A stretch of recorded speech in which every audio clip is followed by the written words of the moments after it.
Selamat datang di channel MGMP Sejarah Kabupaten Ciamis.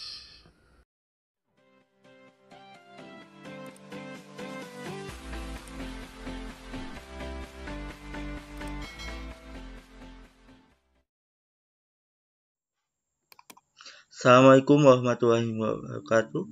Saya Wahyudi Ananda dari SMA Sukadana, MGMP Kabupaten Ciamis, akan menerangkan mengenai peradaban awal dunia dan hubungannya dengan peradaban awal Indonesia. Kita mulai dengan kompetensi dasarnya, menganalisa peradaban awal dunia dan Indonesia serta keterkaitannya dengan manusia masa kini dalam cara berhubungan dengan lingkungan, hukum, kepercayaan, pemerintah, dan sosial. Menyajikan hasil analisis peradaban awal dunia dan Indonesia, serta keterkaitannya dengan manusia masa kini dan cara berhubungan dengan lingkungan, hukum, kepercayaan, pemerintah, dan sosial. Tujuan pembelajarannya tentu saja ini berkaitan dengan memahami berbagai jenis kehidupan manusia purba di Indonesia dan dunia, Asia, Afrika, Eropa, dan Amerika melalui media foto, video, gambar, dan sebagainya. Menggali informasi dari sumber inspirasi pengalaman tentang purba Indonesia dan dunia dalam capaian ilmu, teknologi, kepercayaan, pemerintah, pertanian, dan budaya. Bahan data lanjutan di sumber primer sekunder. Ya, pokoknya kita akan mempelajari mengenai peradaban awal dunia. Pembahasannya itu sungai sebagai pusat peradaban di Asia, Afrika, dan Eropa, dan peradaban Indonesia.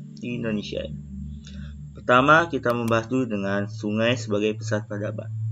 Ternyata, peradaban itu sebuah peradaban ya.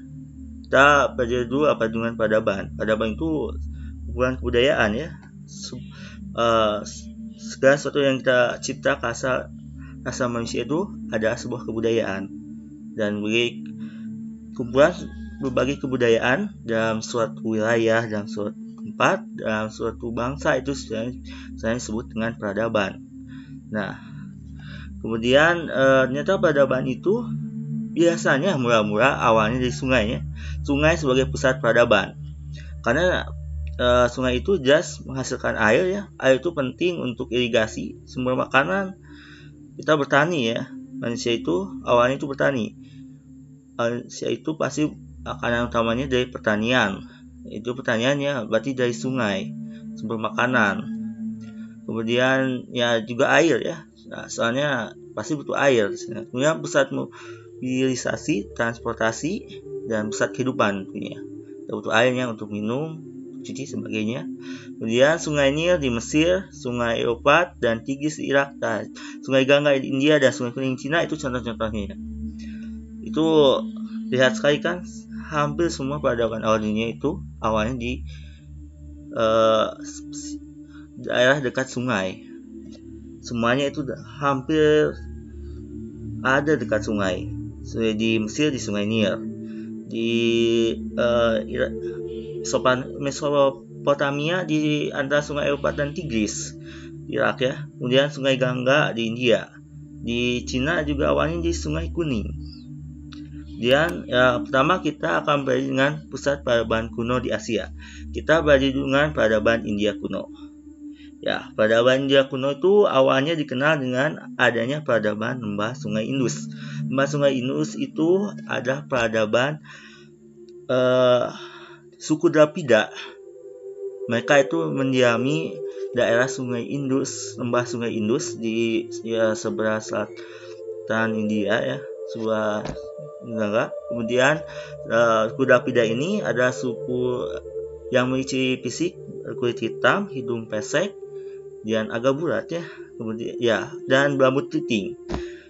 Mereka itu suku awal yang mendiami India dulunya. Kemudian setelah peradaban Sungai Indus ini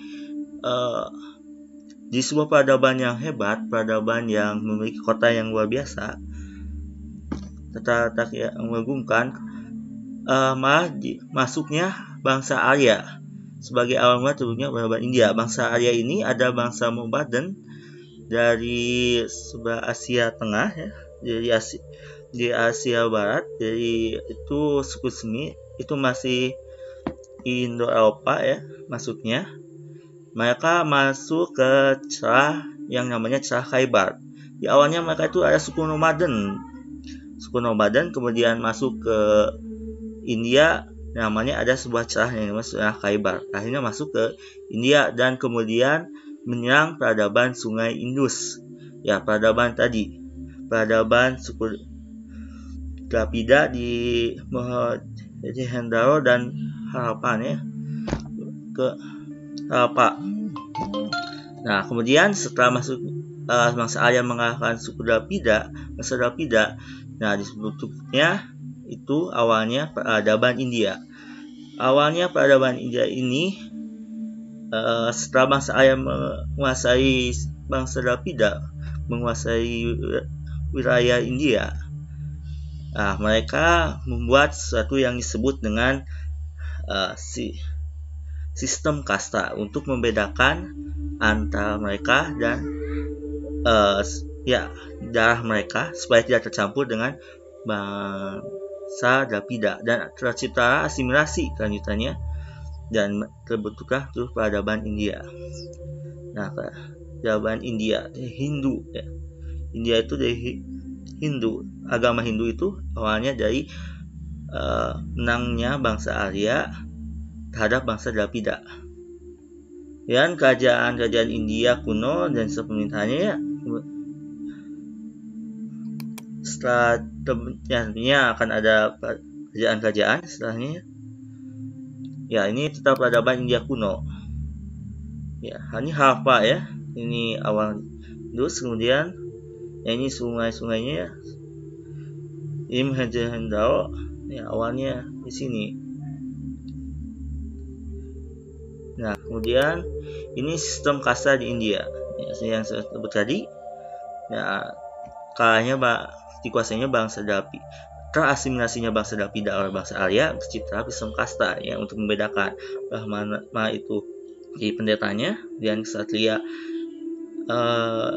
itu bangsawan, raja bangsawan itu Ksatria, Vaishya itu pedagang, pebisnis, Sudra itu petani dan sebagainya ya. Jadi dalam kasta ini terbagi-bagilah kasta ya. Jadi dengan begitu bangsa Arya yang ada di atas ini di sini tidak akan tercampur dengan bangsa yang di bawah. Nah, setelah itu kita ke peradaban Cina kuno. Makanya Cina itu sebenarnya awalnya di daerah sekitar Sungai Huang Ho atau Sungai Kuning ya di utara dan Sungai Yangtze di sebelah selatan. Ya, kemudian terciptanya berbagai imperium dinasti Cina, dan sebenarnya dari imperium ini, dari kekaisaran Cina ini, dinasti-dinasti ini memberikan berbagai hasil-hasil peradaban Cina yang terkenal. Ya, saja ini salah satu contohnya ini. Ya, ini salah satu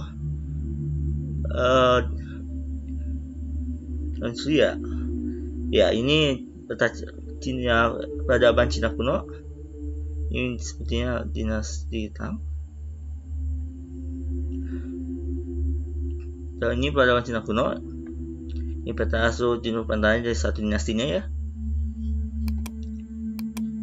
Nah, hasil peradaban Cina kuno itu yang paling terkenal itu tembok besar Cina yang berbagai filsafat, Konfusius, Taozu ya. Itu ada filsafat. Nah, Konfusius itu sebuah filsafat yang terkenal Cina. Kemudian ada juga Mohius dan lain sebagainya. Tapi yang terkenal itu Konfusius, kemudian Taoisme, ya itu filsafatnya ya. Kemudian artefak bersejarah, tentunya menghasilkan banyak sekali artefak bersejarah pada zaman Cina kuno ya, peradaban Cina kuno. Itu amat sekali soalnya. Itu dia otomatis artefaknya juga akan sangat banyak. Dia peradaban Mesopotamia. Sebaran peradaban Mesopotamia. Peradaban itu yang saya sebutkan di awal itu adanya di Irak ya. Itu di daerah antara sungai daerah antara Sungai Euphrat dan Sungai Tigris. Ya, ini Sungai Euphrat dan Sungai Tigris di Irak. Ya, itu sebutnya wilayah Mesopotamia, Sumeria. Dari sini kerajaan Mesopotamia atau pada Mesopotamia dimulai. Di sini ya. Peradaban Mesopotamia kuno ya. Persahabatan Mesopotamia kuno itu di antara Sungai Euphrat dan Sungai Tigris menghasilkan bangsa awal itu Imperium Persia, Kekaisaran Persia dan Babilonia. Hasil peradabannya ini banyak sekali di antara dua kekaisaran ini ya. Dua peradaban ini, dua kekaisaran ini Imperium Persia dan Babilonia. Ini peradaban Mesopotamia dan ini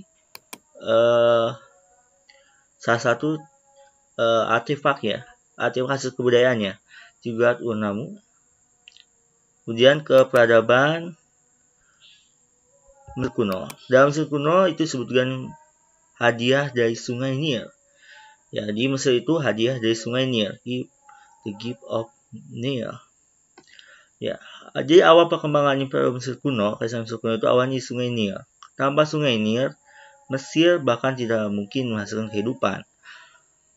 Karena adanya Sungai Nil ini, terciptalah Kekaisaran peradaban Mesir dan sebenarnya hasil peradaban Mesir kuno.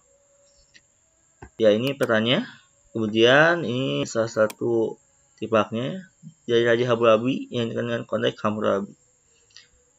Kemudian ke peradaban kuno di Eropa. Peradaban Eropa itu ada dua, yaitu Yunani kuno dan Romawi kuno. Perkembangan Imperium ya ada Kekaisaran Yunani dan Kekaisaran Romawi. Ya, kita sudah Kekaisaran Yunani dan Kekaisaran Romawi. Hasil peradaban Yunani dan Romawi tentunya akan banyak sekali. Dan ada peradaban, ya ini pertanyaan peradaban Yunani kuno, kemudian ini peradaban Romawi kuno. Kemudian peradaban awal masyarakat Indonesia, kehidupan berburu dari masyarakat berpindah tempat, nomaden. Itu kita nomaden ya, masyarakat Indonesia itu. Kemudian pandai mengumpulkan makanan atau memburu binatang bagi mereka yang dapat menentukan statusnya dalam kelompoknya tentunya. Kalau dalam ya masyarakatnya primitif ya ini. Melalui sistem Limus Intabas. Mereka yang kuat kemungkinan diangkat menjadi pemimpin kelompoknya. Ini awal mula masyarakat Indonesia katanya. Ini waktu zaman primitif.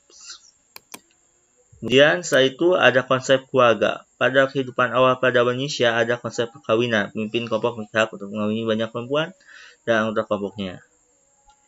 Kemudian ada tradisi cocok tanam, ya sama sekarang mungkin terwariskan. Kemudian organisasi sosial, aspek lagi dan kepercayaan, dinamisme, ya. Kemudian siang kebudayaan berkembang peradaban yang banggakan, ya. Assalamualaikum, sekian.